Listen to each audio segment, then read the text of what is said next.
Duplicate દારૂનું સેવન કર્યા બાદ બીજા દિવસે પણ એક વ્યક્તિનું મોત, 17 લોકો સારવાર હેઠળ। ભાવનગર જિલ્લામાં ડુપ્લિકેટ દારૂના સેવન બાદ લઠ્ઠાકાંડના બનાવમાં 2 દિવસમાં 2 વ્યક્તિઓના મોત નીપજ્યા છે, જેમાં બીજા દિવસે નરેન્દ્રસિંહ યાદવનું મોત નીપજ્યું, જ્યારે 17 વ્યક્તિઓ આ ડુપ્લિકેટ દારૂનું સેવન કર્યા બાદ તબિયત લથડતા તેમને સારવાર અર્થે ખસેડવામાં આવ્યા હતા।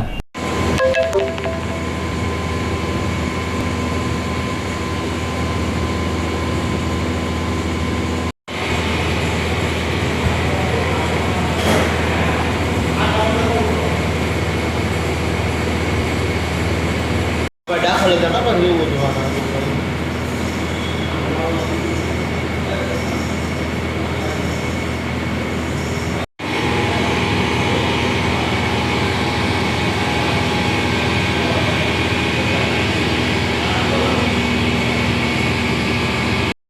નથી કરાવવામાં આવ્યું। સાથે જ અત્યારે કનકસિંહ ગોહિલ નામના જે યુવાન છે તેમનું મૃત્યુ થયું છે। પરિવારજનોનો આક્ષેપ છે કે ડ્રિંક કરવાને લઈને તેનું મૃત્યુ થયું। પોલીસ તંત્રને